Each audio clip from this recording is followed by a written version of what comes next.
Hi po, kung ang EDD ko po ay October 3, 2025, magkano po kaya ang pwede kong makuha sa maternity benefit?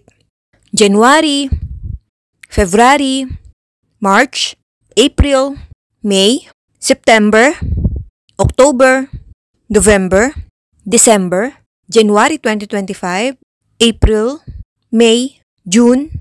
Yan po hulog ko. Magkano po kaya possible na makuha kong maternity benefit? Thank you in advance po. Hi Beb! For today's video, sasagutin natin yung concern ni Beb Romalia. Beb, kung ang EDD mo ay October 2025, para malaman kung ikaw ay qualified sa maternity benefits, i-exclude natin yung semester contingency mo na mula July 2025 to December 2025. Hindi po ito mapapasama sa computation ng maternity benefits mo. Now, ang magiging qualifying months mo po ay mula July 2024 to June 2025.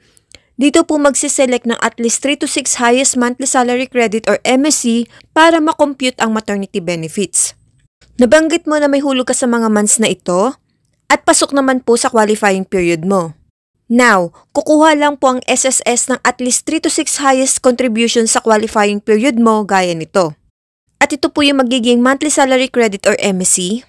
Then, i-add ang 6 highest MSC within 12-month period bago yung semester ng iyong panganganak for the total of 65,500. Hindi po ito yung amount na makiklaim mo. Next, para makuha ang average daily salary credit or ADSC, i-divide natin ito sa 180 days. So ito po yung magiging ADSC mo. Next, I assume na normal or cesarean delivery ka. I-multiply natin ang ADSC mo sa 105 days.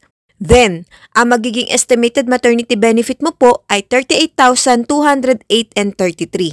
Ito po yung posibleng amount na makuha mo sa SSS after mong manganak. Sana'y nasagot kong iyong katanungan. Thank you and God bless. Follow for more.